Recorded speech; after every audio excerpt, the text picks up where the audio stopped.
Alright, so let's get on to Monday Night Raw and see what we could pull up here.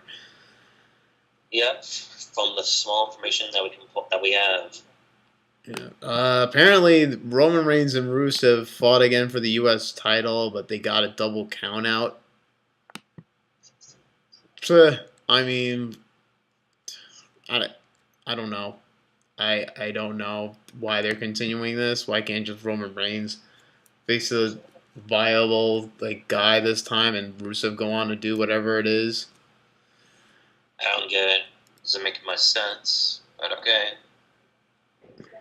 I mean, whatever. I got nothing else to say there. And oh my God, why New Day and Gallows and Anderson facing again? Why? We were done with this. We were over this. Let's move on, please. Like Raw is trying to piss people off because we don't want this, but they're gonna do it anyway. Yo, stop! This was past the old day shit. Just stop. Just stop. Just the old day. Yeah, from that old days segment. Bailey defeated a jobber. Okay. What was it? I think then there was also a cruiserweight division match. It was Cedric Alexander and Rich Swann defeating Lince Dorado and Drew Gulak. What the fuck? I know. What kind of names are those?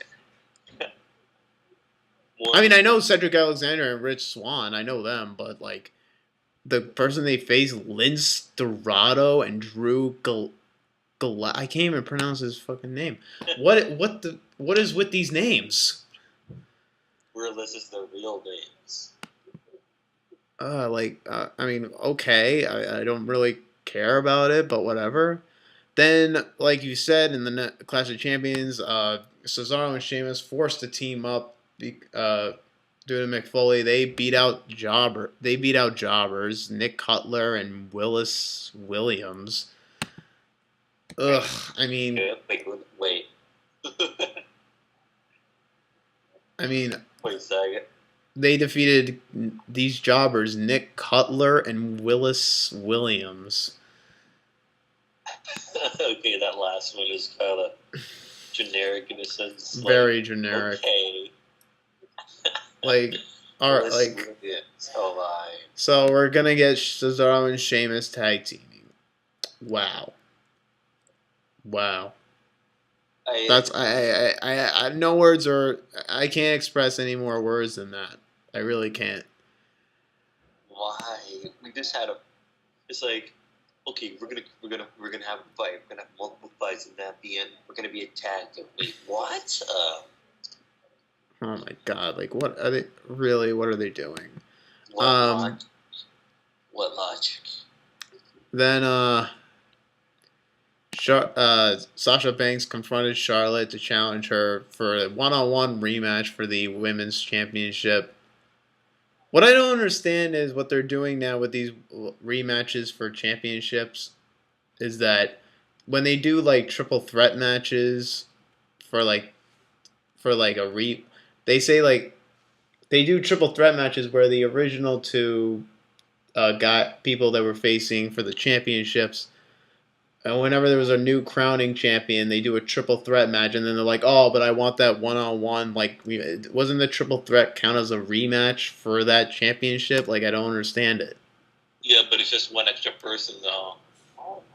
Yeah, but still, there's Sasha Banks. For example, Sasha Banks was already in the triple threat match with Charlotte and Bailey. Doesn't that count as a championship opportunity rematch? Because she still gets a title rematch. Yeah, but hey, athlete triple threat match that will not be mentioned. Never did that. Oh, what, the WrestleMania 21?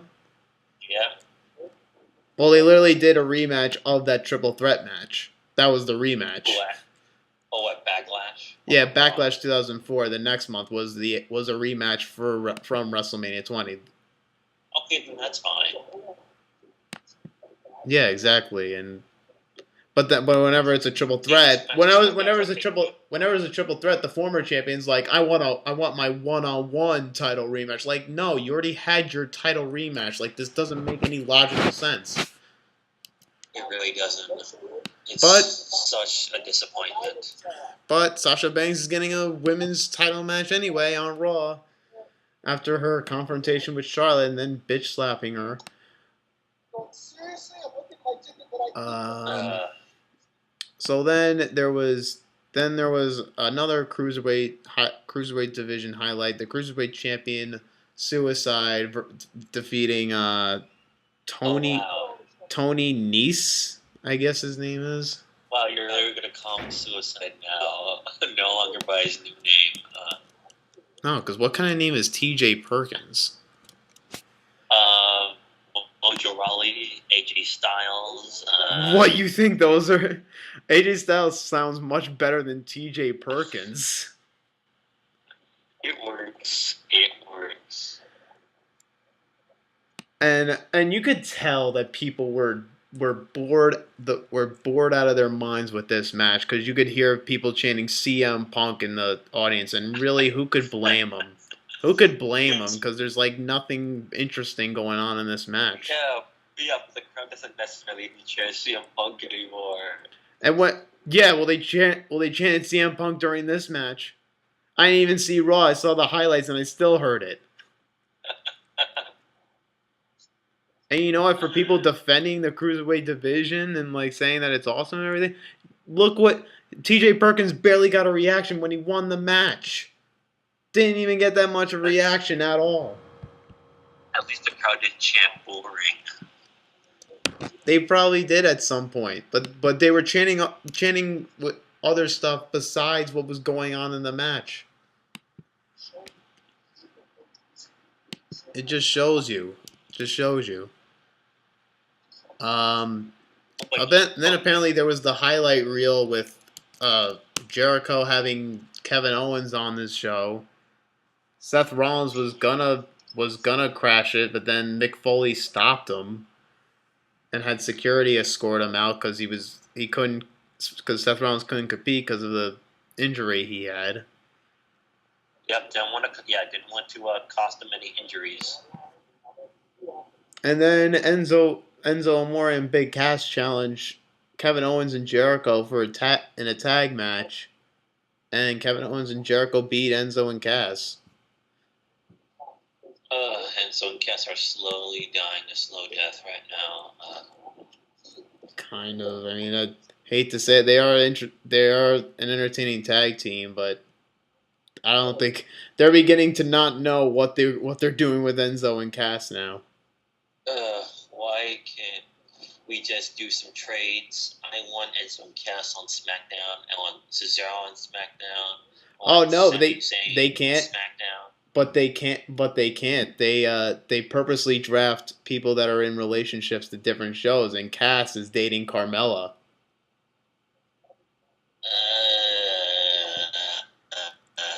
So he's got to stay on Raw.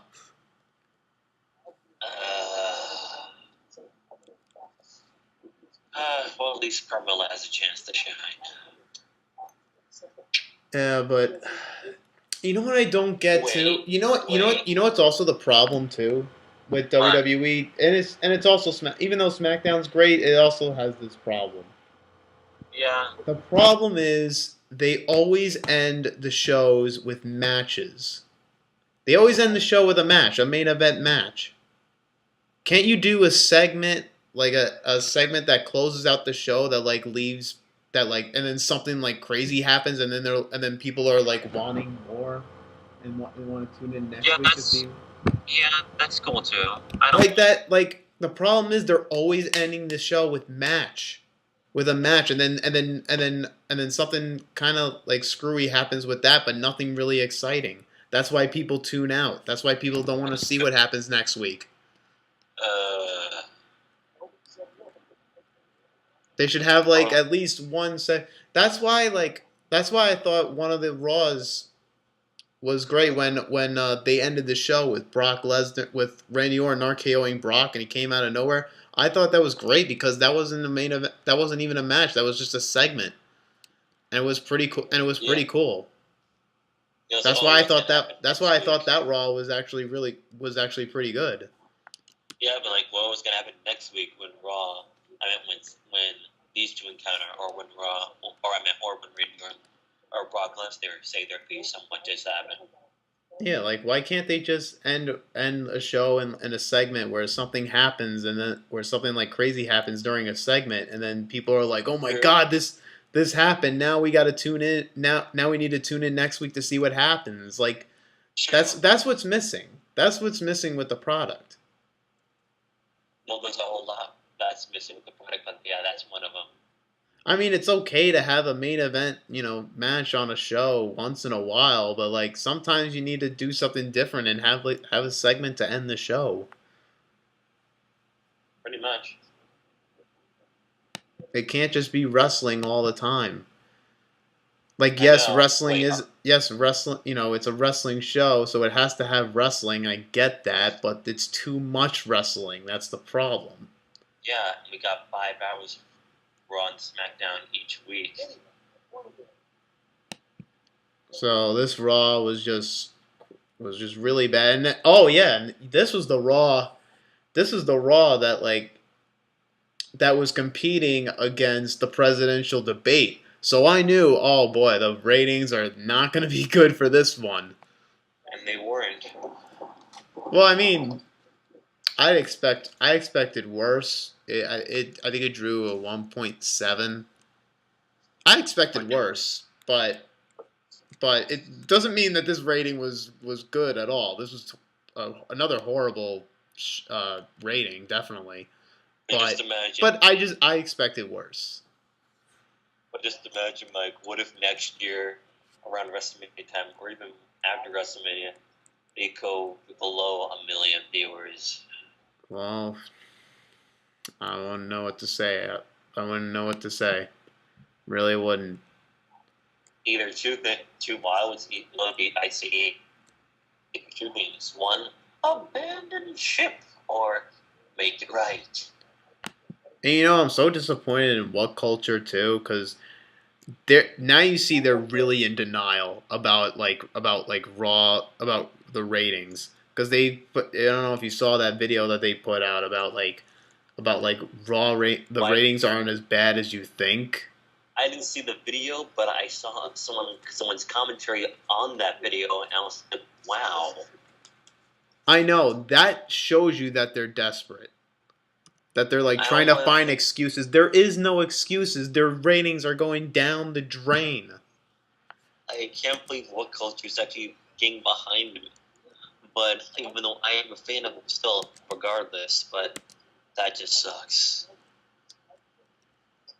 Like yes, it's great to be a fan of something, but you have to see when there's a problem in it. There's a problem. We know it and a lot of fans know it. Don't hide it.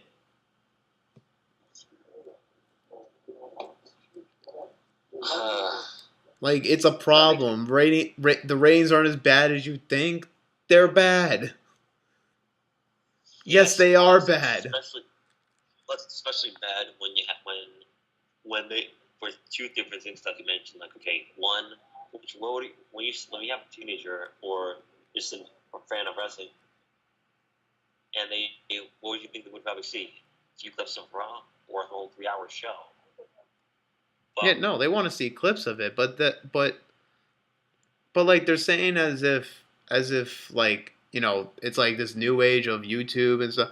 But like at the same time, we're talking about TV here. Like, and they're saying yeah, pretty much TV is like TV is gone. Like, no, it's not. People still own a TV.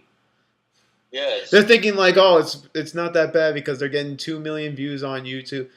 You know what's also crazy is I think WWE has like 12 million subscribers. Why aren't those 12 million subscribers watching Raw every week? That's the uh, question I'm curious about. If they have more subscribers than they like, how is it that they have more YouTube subscribers than they do viewers of Raw? I don't get it. How But is for the that? record, Yeah, but what really upsets me is how, well, this is not my first time hearing this, that, oh, that WhatCulture thinks, even WWE thinks, even both thinks that, hey, the main target audience is children and teenagers, and they can get the network. Well, yeah, but that's their parents. Focus on the actual audience that's 18 and older. Yeah, I know that kids. You think kids like that they're trying to target like are gonna be able to afford a network or pay $10 a month for the network? They need their parents for that. So that's why they have it, and there's still people like 45 or older that still watch WWE too. So like Yeah, they're trying to make it as if old people aren't like cool anymore, and that that doesn't appeal to them. Like yeah, it still appeals to people that are 45 or older. yep. That's also bothers me as well. That, oh, the older guys, even guys like us that don't really matter. We're like, really? And it's like, Come on.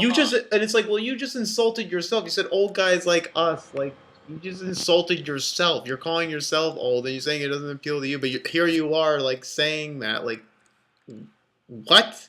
I'm, What? I'm ashamed. I'm They're. ashamed It that just shows you they they are said in that.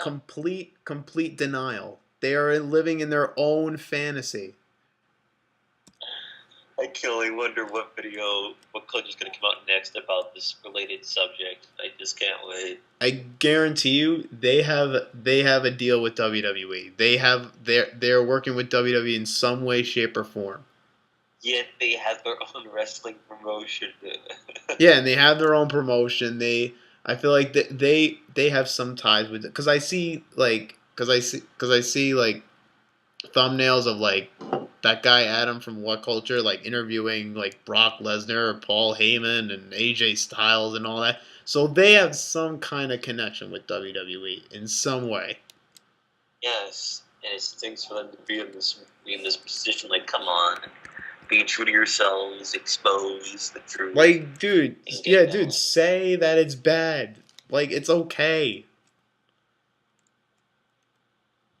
No one's gonna scold you. Yeah, exactly. Like, you're just trying to please people that you're just trying to please, WWE, and you're trying to please some people, but that's that's a very small crowd you're trying to please. Yeah, pretty much.